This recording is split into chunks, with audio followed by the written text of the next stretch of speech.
We don't care if people don't like it. That's not our job to care. It's our job to bring forth the truth. We can't be fearful of what people think and deal with their emotions. We have to drop it exactly how the Most High say. That's it. So some people might feel a certain type of way and say, well, because you don't teach how the churches teach, you're not teaching in love, or you're not teaching Christ. But that's to the contrary. Because Christ taught the way he taught, he was crucified. Okay? If he was like the Pharisees and scribes, they would have let him live. He would have survived. All right? But because he came with authority, casting down all the imaginations of that world, his existence was a threat to society, to the ills and the evil of society. All right? And that's another thing. The fact that we can stand up in boldness with the Most High in Christ without disrespecting anyone, but show forth the evil in this earth. Show people and tell people what's wrong. No one is willing to stand up anymore and say what's wrong. People are just living. That's another thing that astonishes people, that we'll go in their face and let them know what they're doing. Right in the heart of their kingdom. All right? This is our job. Let's go to 1 Corinthians 10 and 5.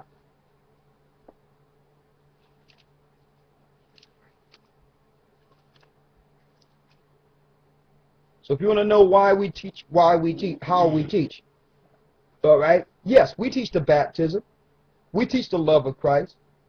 Okay? We teach humility. We teach love. We teach all the things the churches teach as far as morality is concerned. All right? But there's more to it than that. Okay? Christ is not that simple. There's levels of Christ. So you can't say, well, because you're not teaching what I'm teaching, or vice versa, that it's not Christ. It's all Christ. That's another thing. People try to say, well, they're not teaching Christ because they teach a nation. That is Christ. Christ had a nation. Christ came to the lost sheep, so we must identify who the lost sheep is. How that's not Christ? Okay? This 2 Corinthians, excuse me. 2 Corinthians 10. This is what you must do as a follower or a disciple of Christ. Read the 5th verse. Casting down imaginations and every high thing that exalteth itself against the knowledge of the Most High. So we must cast down all imaginations. When you look in the Greek, that imagination means reasonings. It means reasonings. We must cast down all the reasonings in these other philosophies that are strongholds against our people.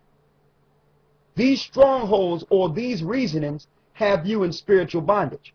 So you wonder why we focus on holidays and we focus on Christianity, Islam, and the different religions. These are the prisons for our people. So we must cast down those imaginations. Before you see Christ, you must first come out of that information to be able to see Christ the way he is. The real Christ. So we must first do what? Read that again. Casting down imaginations and every high thing that exalteth itself against the knowledge of the Most High. Every high thing that exalteth itself against the knowledge of the Most High. That exalteth itself against the knowledge of Christ. So of course, if someone is dealing with a Christmas tree, we're going to show them a Christmas tree don't belong in their house. If someone dealing with Christmas, we're going to show them. Easter, we're going to show them. Sunday worship, we're going to show them, because these are part of their prison. So it's casting down their imaginations. Homosexuality, sin in itself, these are all prisons for our people. Okay?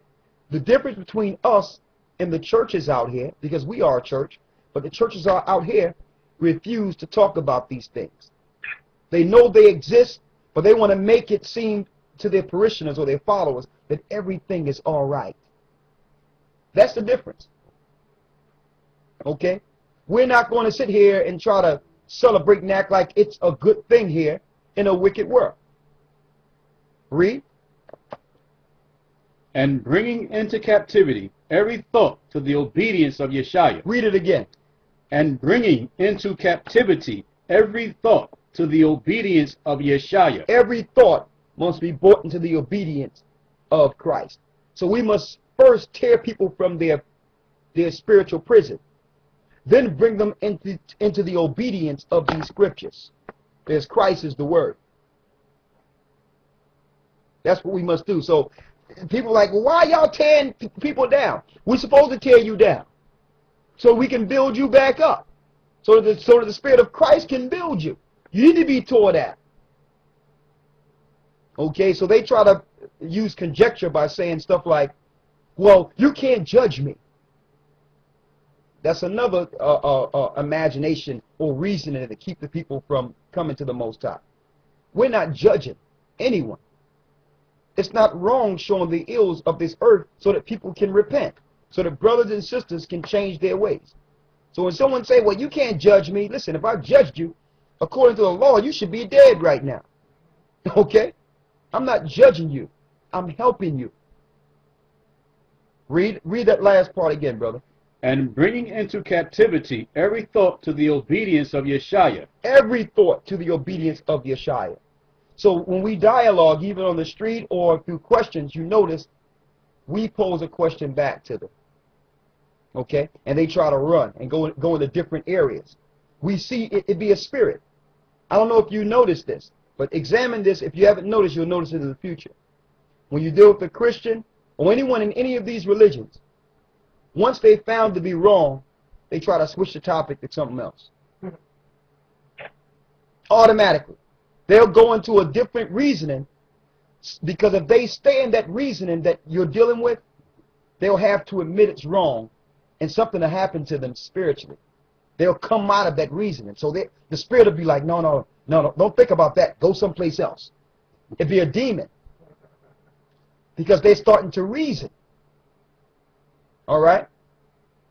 Like, I'm going to give you an example. We'll say that according to the Most High, I'm going to use something that we all know, the Sabbath day. The Most High says, remember the Sabbath day to keep it holy. Right? We'll tell the people, listen, according to the Most High, remember the Sabbath to keep it holy. That's it. You're not supposed to be worshiping on Sunday. Right? They'll come back with,